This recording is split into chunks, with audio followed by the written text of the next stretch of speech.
मेरे अंगना में तुलसा खड़ी, कन्हैया जी को प्यारी लगे। मेरे अंगना में तुलसा खड़ी, कन्हैया जी को प्यारी लगे। प्यारी लगे जी, बड़ी प्यारी लगे, प्यारी लगे जी, बड़ी प्यारी लगे। मेरे अंगना में हो, मेरे अंगना में तुलसा खड़ी, कन्हैया जी को प्यारी लगे। जय मां तुलसा। हरे कृष्णा। संगीता धर्म सागर परिवार से जुड़े सभी भक्तजनों का दिल से बहुत बहुत स्वागत है। हे प्रिय भक्तों, आज आप कार्तिक मास महात्म्य का यह अंतिम अध्याय सुनने वाले हैं। इसके साथ ही आज कार्तिक मास भी समाप्त हो जाएगा और कल से आप हमारे चैनल पर हर दिन की तरह मार्गशीर्ष मास महात्म्य भी जरूर सुनिएगा। जो इतना प्यार और आशीर्वाद आपने हमें कार्तिक मास की कथाओं को सुनकर दिया है, उसके लिए जितना भी धन्यवाद किया जाए वह कम है। भगवान आप सभी भक्तों को इन कथाओं को सुनने का पुण्य फल प्रदान करे। प्रभु से यही प्रार्थना करती हूँ। अगर आपने अभी तक चैनल को सब्सक्राइब नहीं किया है तो कृपया अभी कर लीजिए और साथ ही बेल आइकन को भी ऑन कीजिएगा ताकि आपको आने वाली सभी वीडियोस का नोटिफिकेशन समय से मिल सके। तो आइए शुरू करते हैं आज की महात्म्य कथा और कार्तिक मास में सुनी जाने वाली पुण्य फल देने वाली कथाएं। आज कार्तिक मास का अंतिम दिन है, तो मैं कोशिश करूंगी कि आपको कार्तिक मास की पुण्य फल देने वाली ज्यादा से ज्यादा कथाओं का आस्वादन करवा सकूं, ताकि आपको ज्यादा से ज्यादा पुण्य फल प्राप्त हो सके। तो आइए आज की कथा का प्रारंभ भगवान श्री गणेश जी की कथा से करते हैं। जय श्री गणेश। पौराणिक कथा के अनुसार एक बुढ़िया माई थी जो कि प्रतिदिन एक मिट्टी के गणपति जी बनाती थी और रोज उनकी पूजा करती थी। लेकिन वो प्रतिदिन गणेश जी की प्रतिमा बनाती थी और वो प्रतिदिन ही गल जाती थी। एक बार उसके घर के सामने ही किसी सेठ जी का घर बन रहा था।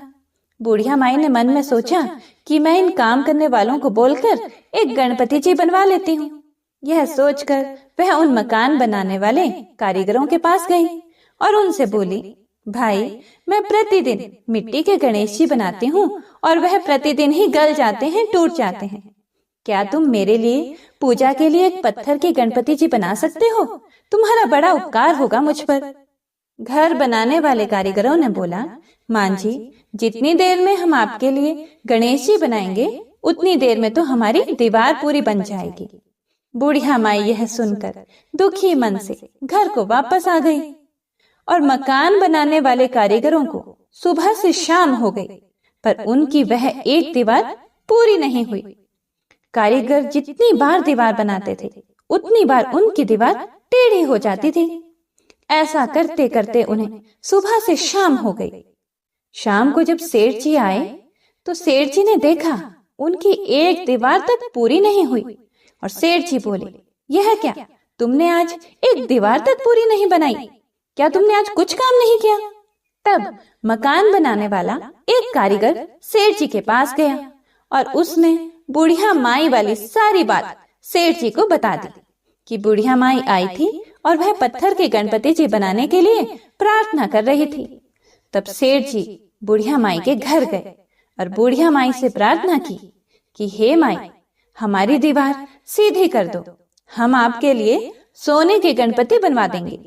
गणेश जी ये सुनते ही सेठ जी की दीवार सीधी कर दी। सेठ जी ने बुढ़िया माई को सोने के गणेश जी बनवाकर दे दिए। हे विघ्न विनाशक, हे गणपति महाराज, जैसे आपने सेठ जी की दीवार सीधी की वैसे ही हमारे भी सभी कार्य सीधे करना। कथा को सुनने वाले, कथा को सुनाने वाले और हुंकारा भरने वाले सभी के कार्यों को सिद्ध करना, सीधे करना, सभी पर अपना आशीर्वाद बनाए रखना, सभी की मनोकामनाएं पूरी करना। प्रेम से बोलिए गणपति महाराज की जय। आइए अब तुलसी माता की कथा को सुनते हैं। एक बार एक गांव में एक बुजुर्ग महिला रहा करती थी। वह प्रतिदिन पूजा पाठ किया करती थी।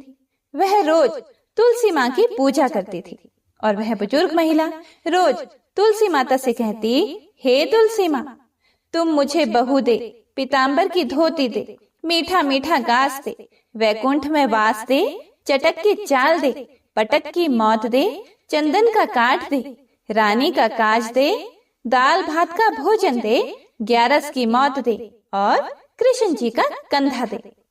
वह बुजुर्ग महिला हर महीने में तुलसी माता की रोज पूजा करती थी और उनके बिरले को रोज सींचती।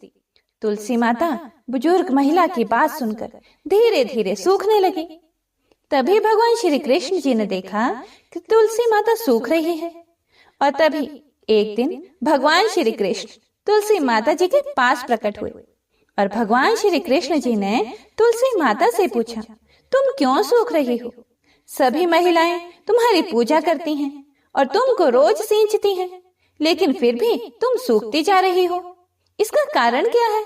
जिसके बाद तुलसी माता ने भगवान श्री कृष्ण जी से कहा कि हे प्रभु, एक बुजुर्ग महिला मेरे पास रोज आती है और रोज एक ही बात बोलती है कि हे तुलसी माता, सबकी दाता, मैं तेरा बिरला सींचती हूँ, तुम मुझे बहू दे, पीताम्बर की धोती दे, मीठा मीठा घास दे, वैकुंठ में वास दे, चटक की चाल दे, पटक की मौत दे, चंदन का काट दे, रानी सा राज दे, दाल भात का भोजन दे, 11 की मौत दे और कृष्ण जी का कांधा दे। मैं उस बुजुर्ग महिला की सारी मनोकामनाएं पूरी कर सकती हूँ, लेकिन उसकी एक मनोकामना पूरी नहीं कर सकती। मैं कृष्ण जी का कंधा कहाँ से दूंगी? भगवान श्री कृष्ण जी तुलसी माता की यह बात सुनकर जोर जोर से हंसने लगे और फिर भगवान श्री कृष्ण जी ने तुलसी माता जी से कहा कि तुम चिंता मत करो, जब वह बुजुर्ग महिला की मृत्यु होगी तब मौके पर मैं और आप ही कंधा दे देंगे। आप सुबह जब वह पूजा करने आए तब कह देना कि सब कुछ तुम्हें मिल जाएगा। कुछ दिनों बाद वह वृद्ध महिला ठोकर खाकर रास्ते में गिरकर मर गई। पूरे गांव के सभी लोग आए और उस महिला को सभी लोग धर्मात्मा मानते थे। उसको तुलसा जी की डोकरी कहते थे। उसके परिवार में कोई भी नहीं था, इसीलिए गांव वालों ने ही उसके अंतिम संस्कार करने की योजना बनाई और उसे नहलाकर जब वैकुंठी पर बैठाने के लिए उसे उठाने लगे तो उसका मृत शरीर इतना भारी हो गया था कि उसे कोई उठा नहीं पाया। यह सब देखकर वहां के सभी लोग तरह तरह की बातें करने लगे और कहने लगे कि यह इतना पूजा पाठ करती थी, हर समय माला फेरती थी, इसीलिए यह इतनी भारी हो गई है।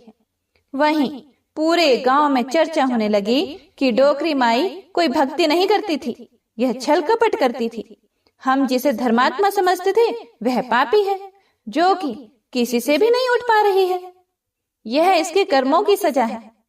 इधर भगवान ने सोचा कि मेरे भक्तों की निंदा हो रही है, इसीलिए भगवान ने बूढ़े ब्राह्मण का भेष धारण करके वहां पर आए और वहां पर जितने भी लोग इकट्ठे हुए थे उनसे पूछने लगे कि यहाँ पर इतनी भीड़ क्यों लगी है, जिससे लोग कहने लगे कि यह डोकरी माई मर गई है और पाप इतना था कि जिससे यह उठ ही नहीं पा रही है। सब उठा उठा कर थक गए। तब ब्राह्मण जी ने कहा कि मुझे एक बार डोकरी के कानों में कहने दो, फिर वह देखो कैसे उठती है। तो सभी लोगों ने कहा कि आप भी प्रयास करके देख लीजिए। तब भगवान ने उस वृद्ध महिला के कानों में कहा कि हे डोकरी माई, देखो मैं आ गया। और जो भी बुढ़िया माई पूजा करते समय शब्द कहती थी वह शब्द उसके कानों में कहने लगे, तू बिरला सींचे मेरा, मैं करूं निस्तारा तेरा। डोकरी माई बहू ले, बेटी ले, पोता ले, लड्डू ले, पीताम्बर की धोती ले, गहना ले, घी का घड़ा ले, मीठा मीठा खीर और पूड़ी ले, दाल भात का भोजन ले, धन दौलत ले, बेटा पोता को काम ले, तुलसी का पत्ता ले, मुंह में गंगा जल ले, 11 को दिन ले, श्री कृष्ण जी का कंधा ले। इतना सुनते ही डोकरी हल्की हो गई। भगवान ने बोला, आओ और उसको उठाओ। भगवान ने हाथ लगाया और डोकरी उठ गई। सबको बड़ा ही आश्चर्य हुआ। उसे खूब धूमधाम से ले जाया गया। भगवान उसे अपने कंधे पर ले गए। पूरे गांव में इसकी चर्चा होने लगी, जिससे उसको मुक्ति मिल गई और वह वैकुंठ में चली गई। सभी लोग देखते रह गए। सभी लोगों ने देखा कि शमशान घाट तक तो ब्राह्मण साथ ही आया था, लेकिन अब वह दिखाई नहीं दे रहा है। इससे लोगों को समझ में आ गया कि वह और कोई नहीं, स्वयं भगवान ही बूढ़े ब्राह्मण के रूप में आए थे।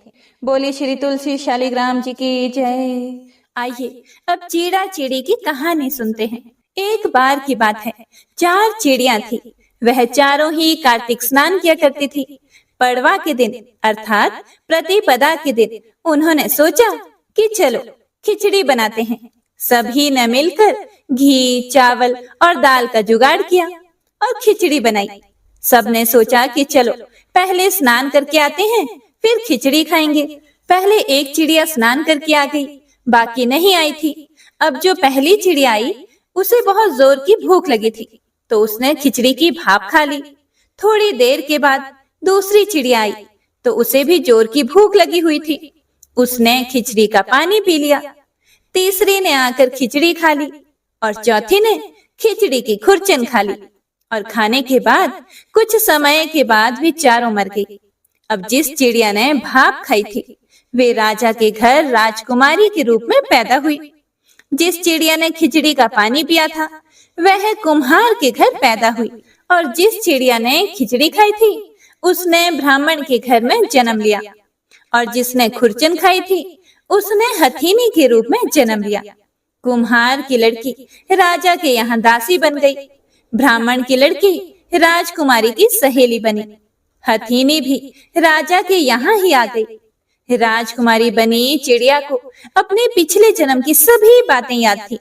जब राजकुमारी का विवाह हुआ तो उसने राजा से कहा कि मैं अपने साथ इस दासी और अपनी सहेली को भी ससुराल ले जाऊंगी। तब राजा ने कहा कि ठीक है, ले जाना। राजकुमारी फिर भी नहीं गई।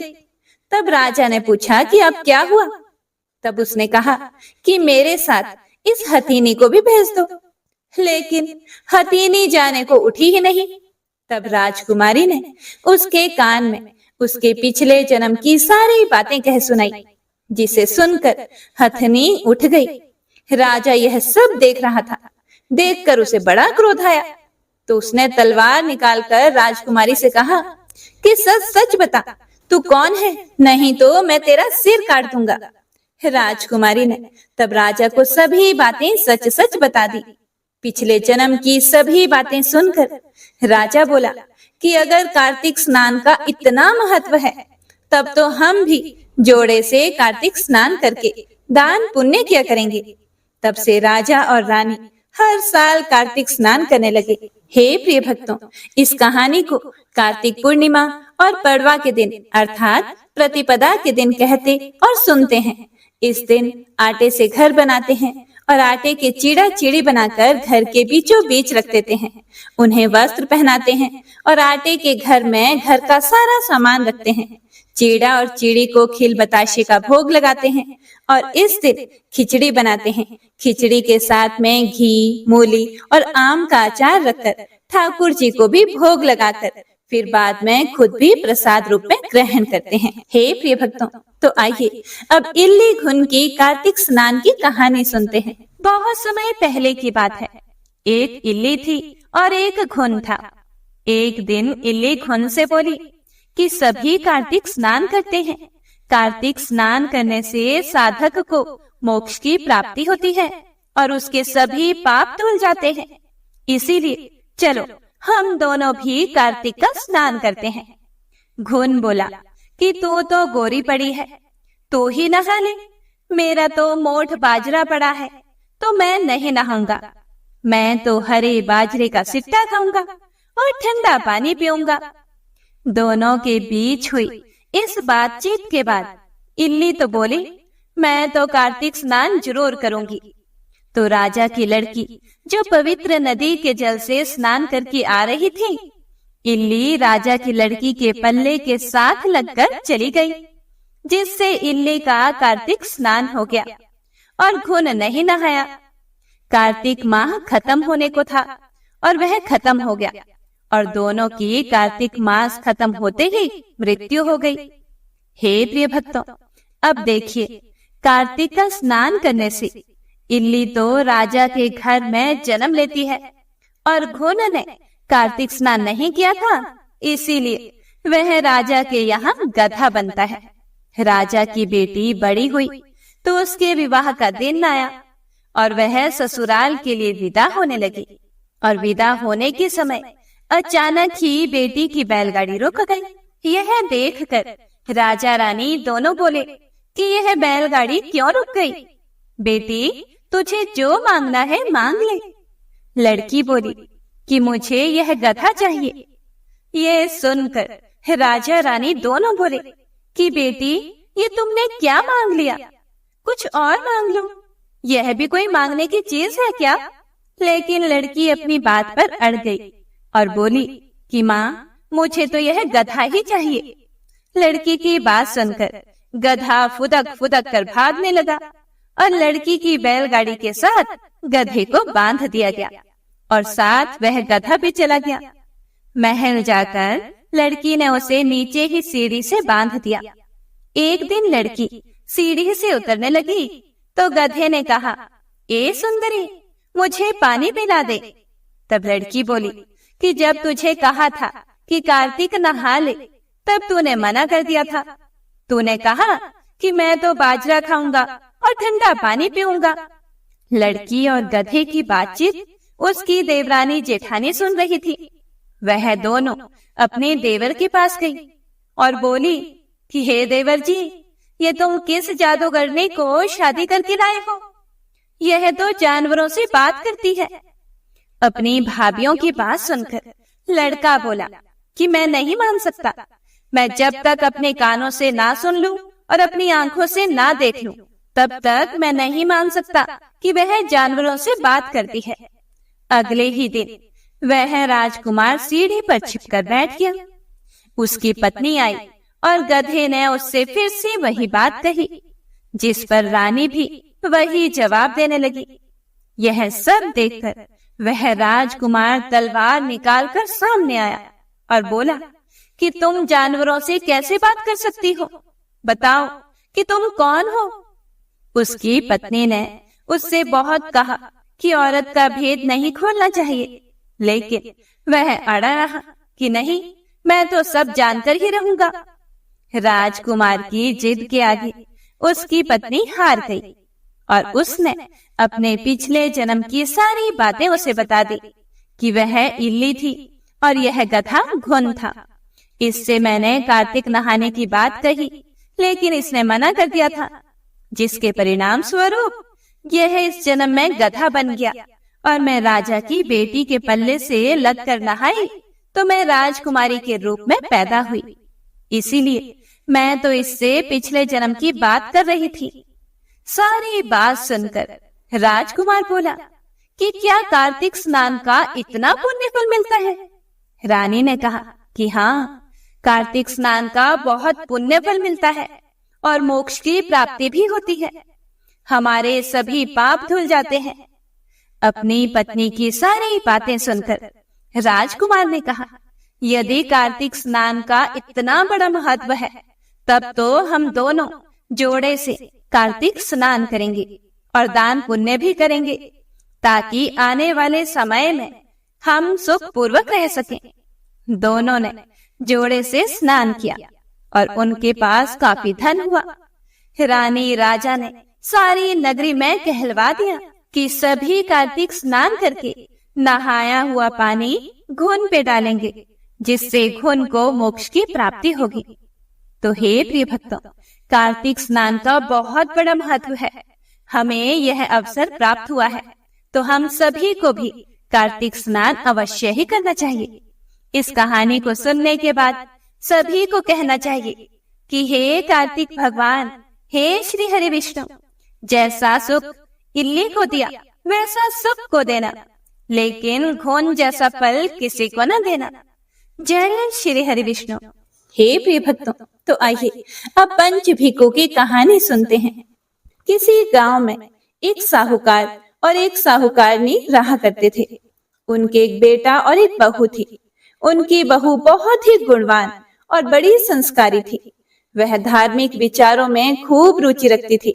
वह व्रत और पूजा पाठ हमेशा ही बड़ी ही श्रद्धा भाव से किया करती थी। उसका एक प्रतिदिन का नियम था कि वह कार्तिक मास में पूरे कार्तिक माह नित्य प्रतिदिन सुबह सवेरे जल्दी उठकर नदी में स्नान करने के लिए जाया करती थी। और स्नान करने के बाद सबसे पहले वह राई दामोदर भगवान के दर्शन करती थी। उनके दर्शन करने से पहले वह किसी भी पराये पुरुष का मुंह नहीं देखती थी। इसीलिए वह सुबह जल्दी उठकर स्नान करने के लिए जाती और स्नान करती। फिर राई दामोदर जी के दर्शन करके कार्तिक माह की कहानियां सुनती, तुलसी जी की पूजा करती, तुलसी जी को सींचती। उसी के बाद कोई अन्य काम किया करती थी। उसी गांव में एक राजकुमार था। वह भी सुबह जल्दी स्नान करने के लिए नदी तट पर जाया करता था। उसे लगता था कि कोई तो है जो मुझसे पहले स्नान करके जाता है, पर ऐसा कौन है जो मुझसे पहले स्नान करके चला जाता है। वह प्रतिदिन जब भी स्नान करने के लिए आता तो इधर उधर देखता, पर उसे वहां पर कोई भी दिखाई नहीं देता। ऐसा करते करते पूरा कार्तिक माह बीत चुका था। सिर्फ 5 दिन ही बाकी बचे थे कि एक दिन साहूकार की बहू तो स्नान करके वापस घर चली जाती है और उसी समय वह राजकुमार स्नान करने के लिए आ रहा था। तो जल्दी जल्दी में साहूकार की बहू के एक माला मोजरी वहीं पर छूट गई और वह जल्दी से अपने घर आ गई। उसे अपनी माला मोजरी का कोई भी ध्यान नहीं रहा। तो राजकुमार जैसे ही स्नान करके बाहर निकला तो उसे वह मोजड़ी दिखाई दी।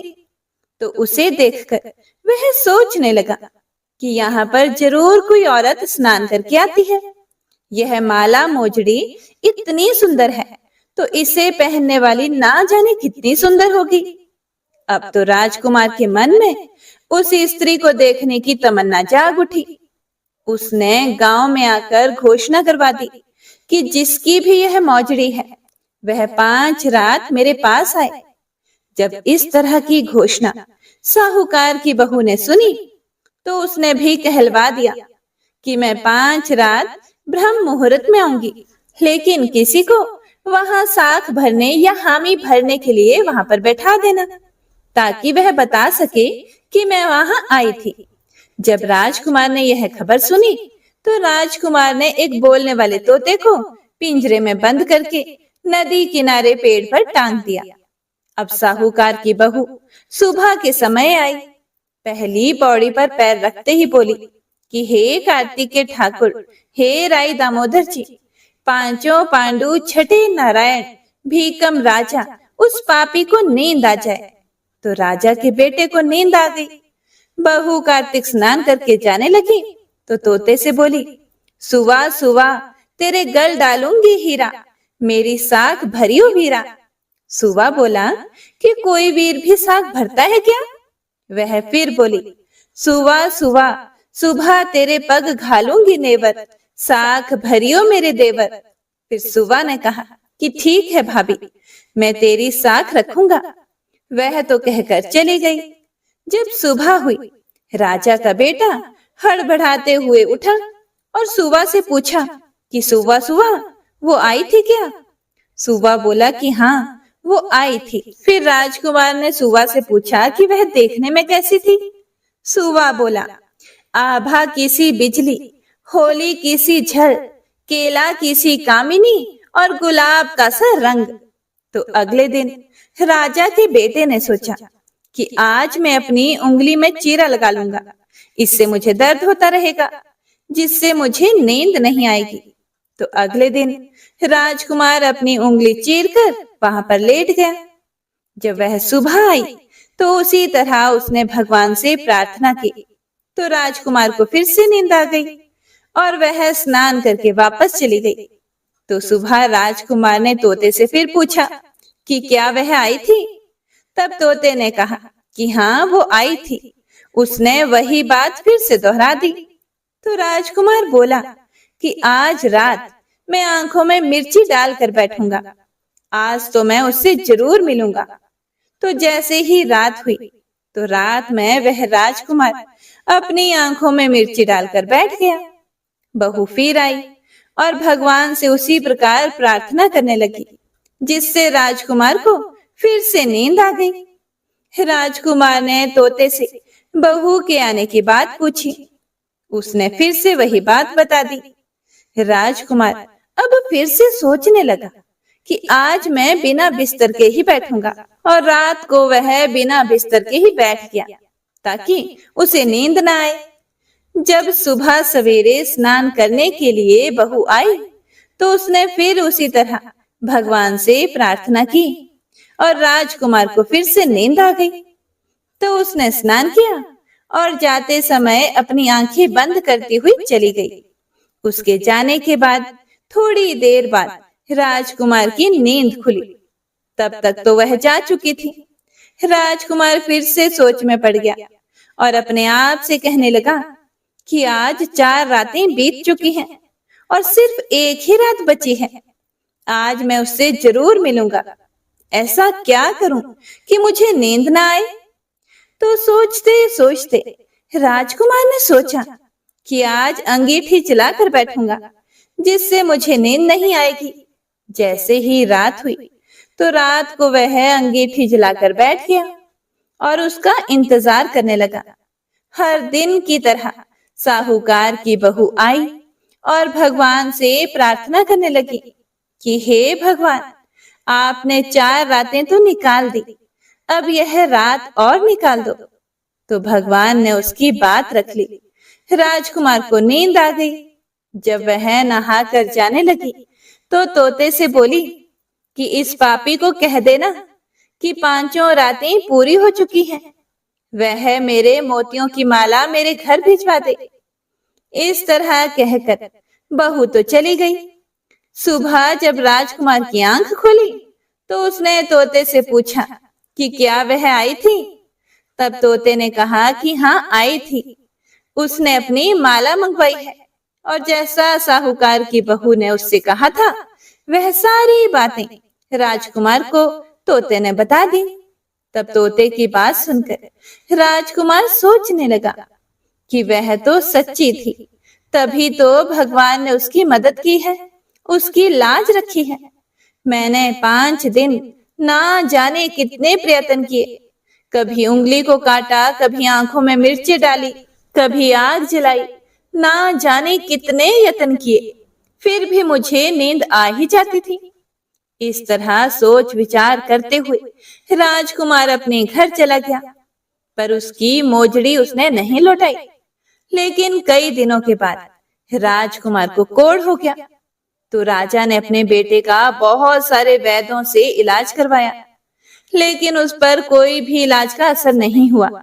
राजा जब अपने बेटे को इस हालत में देखते हैं तो बड़े दुखी हो जाते थे।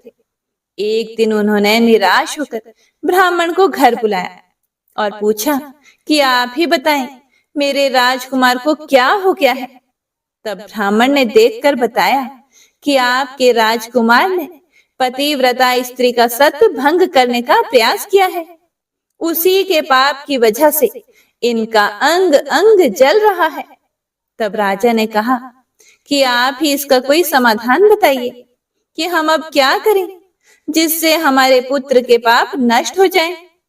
तब ब्राह्मण ने कहा कि अगर यह उस साहूकार की बहू को अपनी धर्म की बहन बनाए और प्रतिदिन उसके नहाए हुए जल से स्नान करे, तभी यह ठीक हो सकता है।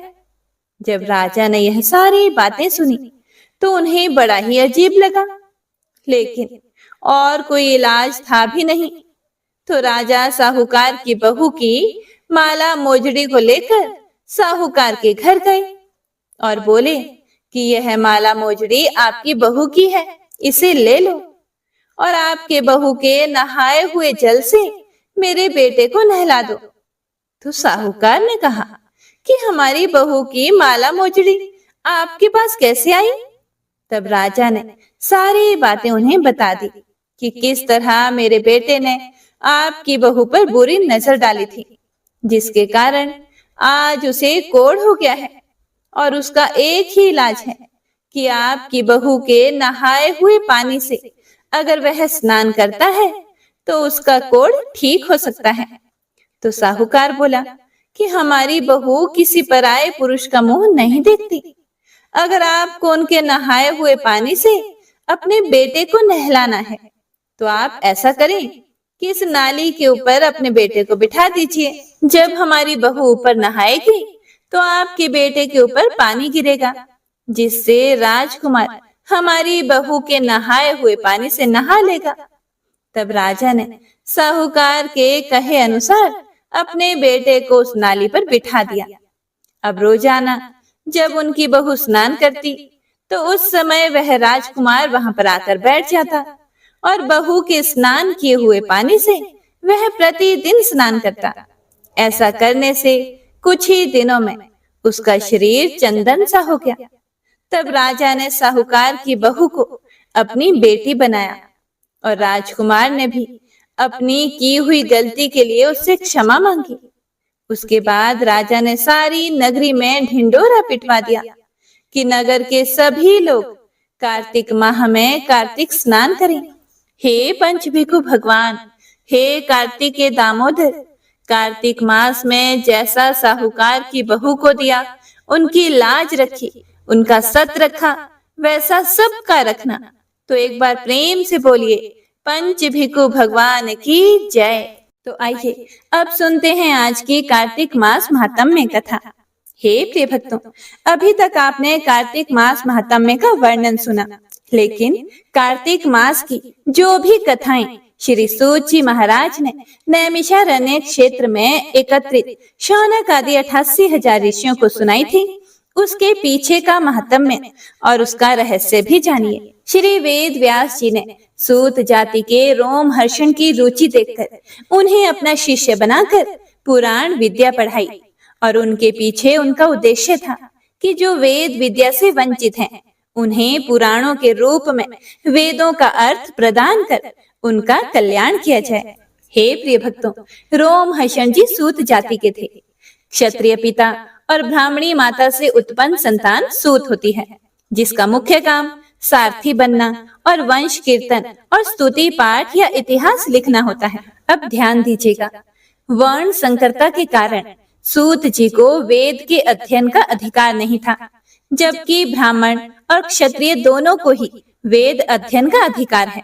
लेकिन फिर भी उन्हें इतिहास लेखन जैसा महत्वपूर्ण कार्य दिया गया था और यही राजाओं की पीढ़ियों की गिनती और उनकी गाथाएं लिखते और सुरक्षित रखा करते थे, जिससे स्पष्ट यह होता है कि वेद के अध्ययन का अधिकार ना होना कोई ऊंच या नीच जाति का होना तय नहीं करता था, बल्कि हर कोई वेदों का अध्ययन या इतिहास लेखन कर सकता है। रोमहर्षण जी वेद व्यास जी के प्रिय शिष्य थे। उन्होंने अपनी प्रतिभा के बल पर पुराण विद्या पर खुद के ग्रंथ भी रचे। उन दिनों पुराणों का वापस गठन होने के कारण यह एक नई विद्या थी और रोमहर्षण जी इस विद्या के प्रचार में बहुत प्रसिद्ध हो गए थे। उन्होंने 6 विद्वान ब्राह्मणों को अपना शिष्य बनाया। हे प्रिय भक्तों, नीची समझे जाने वाली सूत जाति के ही विद्वान रोमहर्षण के शिष्य ब्राह्मण बने, तो इससे साफ यही होता है कि वर्ण कोई ऊंच नीच के मानक नहीं थे, बल्कि अलग अलग अधिकारों को दर्शाते थे। भगवान श्री कृष्ण ने भी गीता में कहा है कि गुणों और कर्मों के अनुसार ही मैंने 4 वर्ण बनाए हैं। रोमहर्षण जी के पुत्र थे उग्रश्रवा। उन्होंने अपने पिता से और पिता के शिष्यों से भी पुराण विद्या पढ़ी, इसीलिए उन्हें पुराणों का पिता से भी ज्यादा ज्ञान हो गया था। पिता शेर तो बेटा 1.25 शेर। एक बार नैमिषारण्य तीर्थ में हजारों ऋषियों ने एक बहुत बड़ा यज्ञ का आयोजन किया। बहुत सारे यजमान जब यज्ञ करते हैं तो वह सत्र कहलाता है, और अब यह यज्ञ 1000 दिनों तक चलना था। अब यज्ञ रोज चलता तो रोज की क्रिया के बाद बहुत सारा समय बच जाता, पर यज्ञ करने वाले ना तो उस स्थान को छोड़कर जा सकते थे और ना ही कोई अन्य लौकिक काम कर सकते थे, तो बाकी जो समय बचता था उसे बिताना बड़ा मुश्किल हो जाता था। इसीलिए ऋषियों ने एक उपाय सोचा कि महर्षि वेद व्यास जी ने जो नए पुराण विद्या रची है, बाकी बचे हुए समय में उसको ही सुन लिया जाए। इससे नई विद्या भी सीख लेंगे और समय का सदुपयोग भी हो जाएगा। इसीलिए बड़े आदर से उन्होंने रोमहर्षण जी को बुलाया और एक ऊंचा आसन दिया और स्वयं सभी नीचे बैठ गए। अब रोम हर्षण जी कथाएं सुनाते और बाकी सब उनकी सुनाई हुई कथा सुनने लगे। रोम हर्षण जी के पुराणों की कथाएं इतनी सुंदर होती थी कि सभी ऋषियों के रोम रोम हर्षित हो जाया करते थे। इसीलिए उनको रोम हर्षण कहा जाने लगा। यहाँ पर इससे यह पता चलता है कि प्राचीन भारत में जाति से ज्यादा गुणों का ही सम्मान किया जाता था। अब इस बैठक में ऋषि शौनक बीच बीच में प्रश्न किया करते और रोमहर्षण या फिर उग्र श्रवा पुराणों की कथा के द्वारा उत्तर दिया करते थे। इस तरह संवाद होने से पुराणों का फिर से एक रूपांतर हुआ और रोमहर्षण जी ने वेद व्यास जी के तात्पर्य की रक्षा करते हुए नया ग्रंथन किया। सभा के दौरान एक समय ऐसा आया जब बलराम जी यज्ञ क्षेत्र में पधारे। सभी ऋषियों ने उन्हें नमन किया, पर उस समय ऊंचे व्यास पीठ पर आसीन रोमहर्षण जी ने उन्हें व्यास पीठ से नमन करना उचित नहीं समझा, क्योंकि जब कोई पुराणों का वाचक कर रहा हो उस समय उसे किसी और को प्रणाम नहीं करना चाहिए, ना ही कथाओं को बीच में रोकना चाहिए। ऐसा ही जब हम पूजा करते हैं तो पूजा करते समय इसमें केवल भगवान को प्रणाम करना चाहिए, और उस समय यदि आपके आसपास कोई बड़ा भी आ जाए तो जब तक आपकी पूजा संपन्न नहीं हो जाती आप मंदिर में बैठे बैठे दूसरे व्यक्ति को प्रणाम ना करें। आप अपनी पूजा समाप्त करें, उसके बाद ही आपको उठकर वहां से दूसरों को प्रणाम करना चाहिए। बाकी सभी ऋषि मुनियों ने तो बलराम जी को प्रणाम किया, लेकिन बलराम जी ने सोचा कि मेरे सम्मान में इतने बड़े ऋषि मुनि उठकर मुझे प्रणाम कर रहे हैं और यह अपने आसन से हिला तक नहीं। बलराम जी ने समझा कि कोई अनाधिकारी व्यासपीठ पर उदंडता से चढ़ गया है। उन्होंने बिना ऋषियों से पूछे व्यासपीठ पर अस्त्र चलाकर रोमहर्षण जी की हत्या कर दी। इस अन्यायपूर्ण अधार्मिक नरबलि से सारे मंडप में खलबली मच गई। सारे ऋषि मुनि शोक के सागर में डूब गए। उस समय ऋषि शौनक बलराम जी से बोले कि आपने यह भयंकर अनर्थ किया है। रोमहर्षण जी भगवान वेद व्यास जी के पुराण शास्त्र पारंगत विद्वान शिष्य थे। भले ही जाति से वह ब्राह्मण नहीं थे, पर ब्राह्मणोचित विद्वता के कारण वे इस व्यास आसन पर बैठने के पात्र थे। व्यास आसन की मर्यादा और सम्मान के लिए रोमहर्षण जी आपके पधारने पर भी नहीं उठे और आपने इसे अपना अपमान समझकर उनकी हत्या कर दी। अब रोमहर्षण जी की हत्या से आपको ब्रह्म हत्या का दोष लगेगा, और सिर्फ इतना ही नहीं, आपने साथ में हम ऋषियों और संसार का भी बहुत अहित किया है। उनके वध से पुराण विद्या के लोप होने का भय हो गया है। यह सुनकर बलराम जी तो महान शोक में डूब गए और फिर बलराम जी बोले कि अपने इस महापाप का फल मैं अवश्य ही भोगूंगा, लेकिन अब पुराण विद्या की रक्षा के लिए मैं क्या करूं? तब शौनक जी बोले, रोमहर्षण के पुत्र ऋषि उग्र श्रवा को आगे की पुराण कथा के लिए बुलाना पड़ेगा। वे भी महान पंडित है और हम इस विद्या का लोप कदापि नहीं होने देंगे। बलराम जी शौनक ऋषि के चरणों में गिर पड़े और फिर बोले, हे मुनिवर, आप उग्र श्रवा जी को बुलाकर इस व्यास पीठ पर बैठाएं। मैं उनके आसन आसीन होने पर उनसे अपने अपराध की क्षमा याचना करूंगा और ब्रह्म हत्या दोष के निवारण के लिए तीर्थों में घूम घूम कर प्रायश्चित करूंगा। तब ऋषि शौनक ने उग्र श्रवा को बुलाकर सारी बात उन्हें बताई और फिर उन्हें व्यास गद्दी पर बिठाया। बलराम जी ने अपने अपराध के लिए क्षमा मांगी और प्रायश्चित करने के लिए वहां से चले गए। हे प्रिय भक्तों, अब देखिए किस प्रकार अपने गुणों के आधार पर रोमहर्षण जी और उग्र श्रवा ने ब्राह्मण पद प्राप्त किया और श्री बलराम जी पर ब्रह्म हत्या का दोष लग गया। उस समय प्रतिष्ठा प्राप्त करने और विद्या प्राप्त करने में जाति बाधक नहीं हुआ करती थी।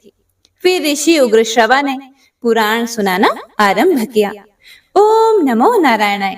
इसी के साथ आज कार्तिक मास महात्म्य संपूर्ण होता है। हे प्रिय भक्तों, आइए अब सुनते हैं कार्तिक मास में प्रतिदिन सुनी जाने वाली धर्मराज जी की कहानी, जिसे सुनने से स्वर्ग के द्वार खुलते हैं। पौराणिक कथा के अनुसार एक गांव में एक बुढ़िया माई रहती थी। वह खूब व्रत पूजन किया करती थी। जब उसकी उम्र पूरी हो गई तो उसे एक दिन यमदूत लेने आए और वह उनके साथ चल दी। रास्ते में चलते चलते एक गहरी नदी आई। तब यमदूत ने बुढ़िया माई से पूछा कि हे माई, तुमने गौदान किया है या नहीं?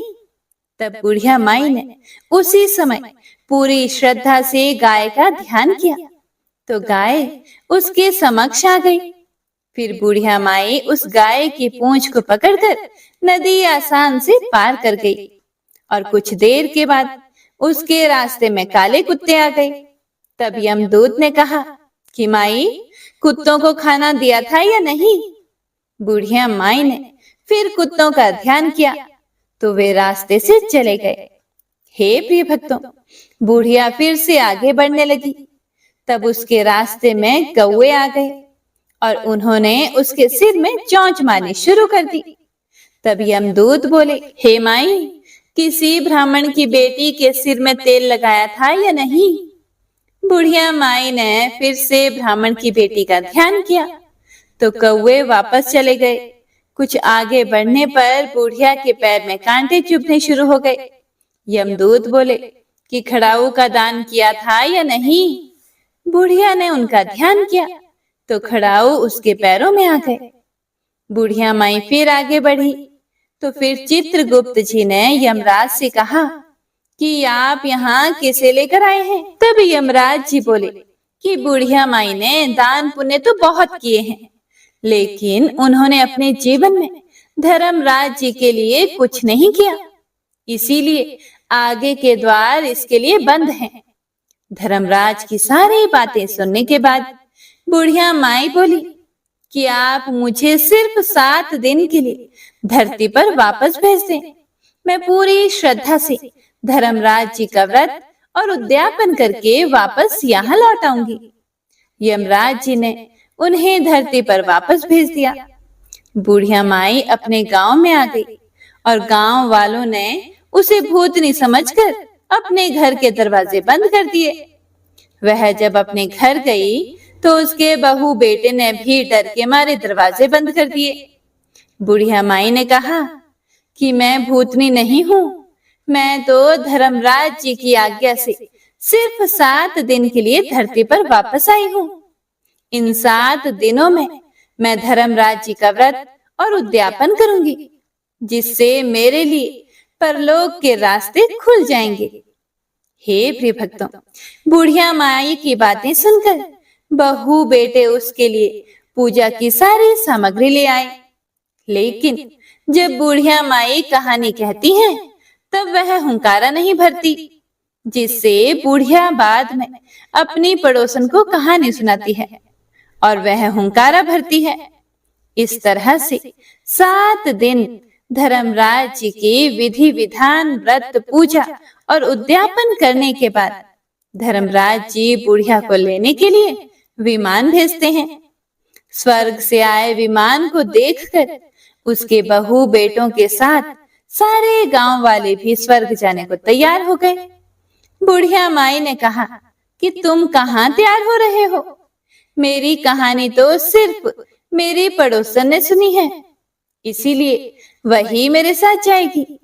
तब सारे गांव वाले बुढ़िया माई से धर्मराज जी की कहानी सुनाने का आग्रह करने लगी। तब बुढ़िया माई उन्हें भी कहानी सुना देती है।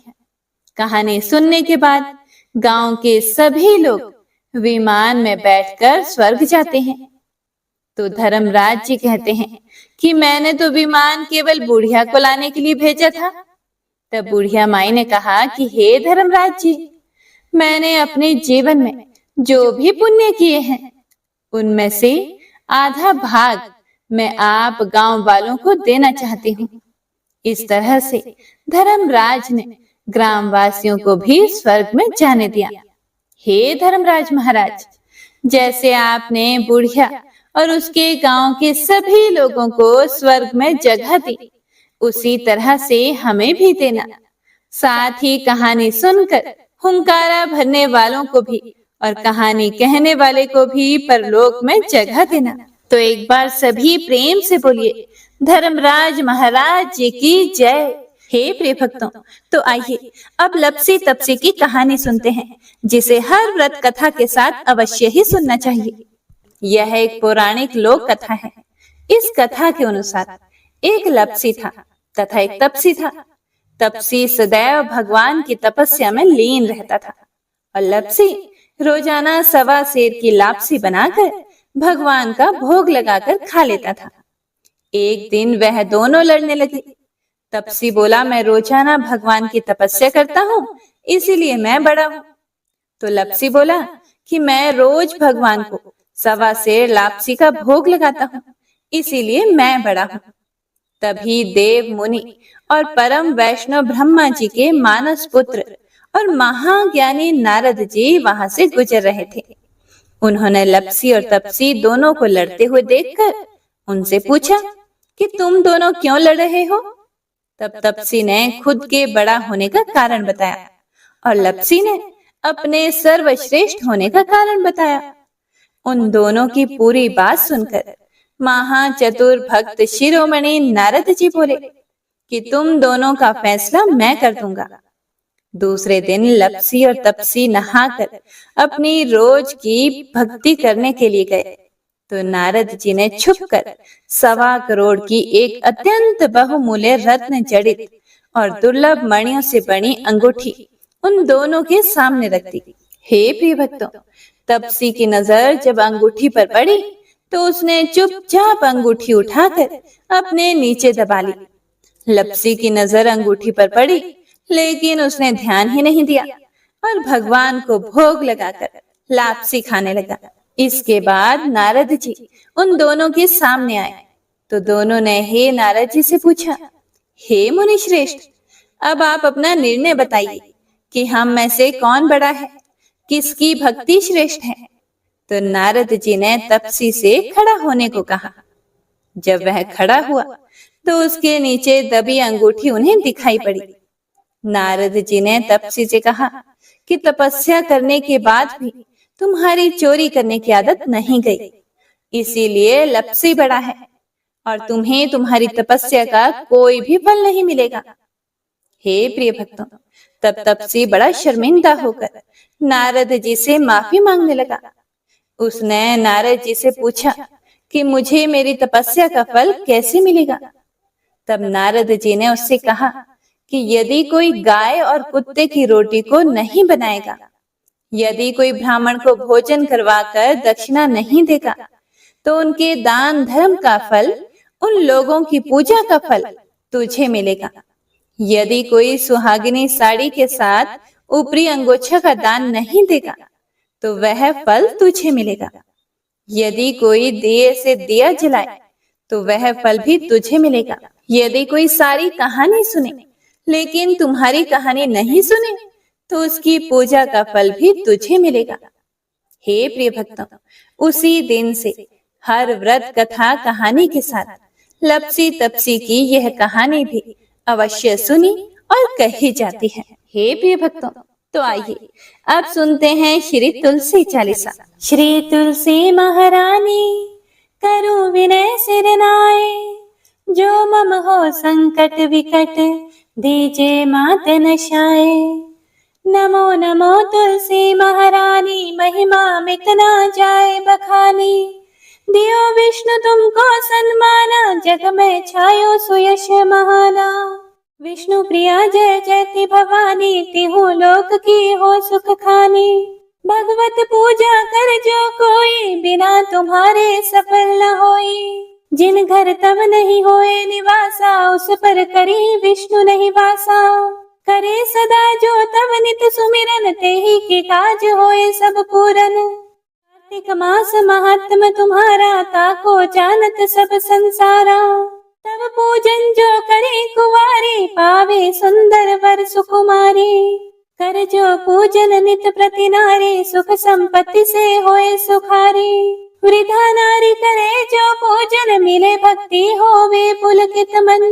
श्रद्धा से पूजे जो कोई, भवनिधि से तर जावे सोई। कथा भागवत यज्ञ करावे, तुम बिन नहीं सफलता पावे।